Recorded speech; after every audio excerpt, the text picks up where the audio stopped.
तो चलिए इस वीडियो में हम क्लास 9th का चैप्टर मोशन स्टार्ट करेंगे। तो देखो बच्चों, मोशन क्या होता है? हमारे डेली लाइफ में ना मोशन के हम बहुत सारे एग्जांपल्स देखते हैं। जैसे अगर हम चलते हैं तो हम क्या कर रहे हैं? मोशन कर रहे हैं। और हम खाना खा रहे हैं तो हम क्या कर रहे हैं? मोशन कर रहे हैं। हम पढ़ रहे हैं, हम मोशन कर रहे हैं।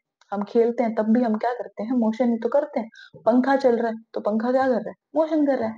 तो बहुत सिंपल सी डेफिनेशन है मोशन की। मोशन ये कहता है कि अगर कोई ऑब्जेक्ट है और उसने अपनी पोजीशन चेंज कर ली टाइम के रिस्पेक्ट में, तो वो ऑब्जेक्ट क्या कर रहा है? मोशन कर रहा है। जैसे समझते हैं, जैसे ये शॉर्पनर मैंने यहाँ रखा हुआ था, पहले मैंने इसको उठाया, पहले इसकी पोजीशन ये है ना, मार्क कर लेते हैं। ये पोजीशन थी इसकी, मैंने इसको उठा के यहाँ रख दिया। तो इसने देखो ना, पहले ये पोजीशन थी, अब ये पोजीशन आ गई। तो इसने अपनी पोजीशन चेंज कर ली, और पोजीशन चेंज करने में इसको कोई ना कोई टाइम लगा होगा। 1 सेकंड का, 2 सेकंड का, कोई ना कोई इसको टाइम जरूर लगा होगा। तो मैं बोल सकती हूँ कि शॉर्पनर ने क्या करा है? मोशन करा है। तो ये है मोशन। कुछ और एग्जांपल्स लिखे हुए हैं, जैसे a car moving on a road. हाँ, कोई कार अगर सड़क पर चल रही है तो वो मोशन ही तो कर रही है, क्योंकि कॉन्टिन्यूसली वो क्या करती जा रही है? अपनी पोजीशन चेंज करती जा रही है। अ पर्सन वॉकिंग, अगर एक पर्सन वॉक कर रहा है तो वो क्या करता जा रहा है? मोशन तो कर रहा है वो। बर्ड फ्लाइंग, पक्षी उड़ रहा है, कुछ भी। बहुत सारे एग्जांपल्स हमारे आसपास हम देखने को मिलते हैं मोशन के। तो चलिए सेकंड टॉपिक आता है, पोजीशन क्या होती है। बहुत सिंपल सी टर्म है। देखिए पोजीशन क्या होती है? The location of an object with respect to a particular point is known as a position. देखिए यहाँ पर ये शॉर्पनर रखा हुआ है, इस पॉइंट पे इसकी लोकेशन ये है, तो ये इसकी पोजीशन है। यहाँ रख दूं तो ये इसकी पोजीशन हो जाएगी, यहाँ रख दूं तो इस पॉइंट पे इसकी पोजीशन ये हो जाएगी। तो बहुत सिंपल सी है। एग्जांपल्स है एक दो लिखे हुए। A book placed on a table, अगर एक बुक को आप टेबल पे रखा हुआ देख रहे हो तो वो क्या है? उसकी पोजीशन है। Tree in a park, park में ट्री लगा हुआ तो पोजीशन है।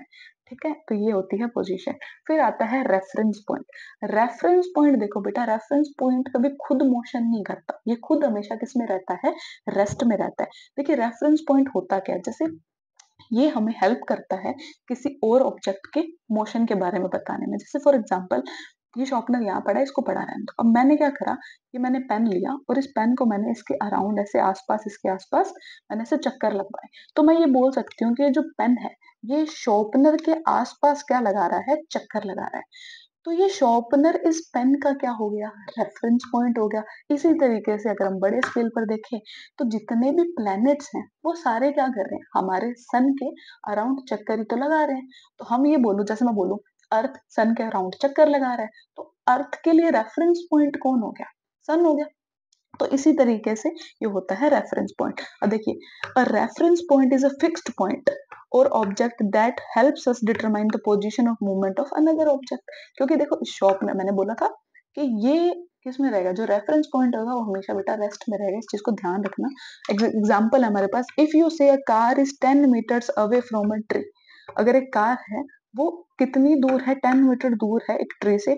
The tree is the reference point because you are measuring the car's position in the relation to it. तो इस केस के अंदर ट्री हमारा क्या है? रेफरेंस पॉइंट है। और कार क्या कर रहा है? मोशन कर रहा है। समझ, होप क्लियर हो गया होगा रेफरेंस पॉइंट।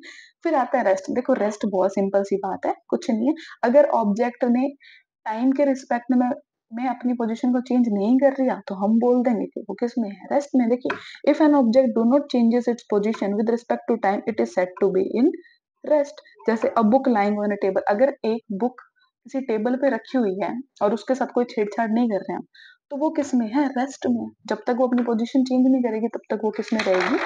रेस्ट में रहेगी। होप आपको ये सारे टॉपिक समझ में आ गए होंगे।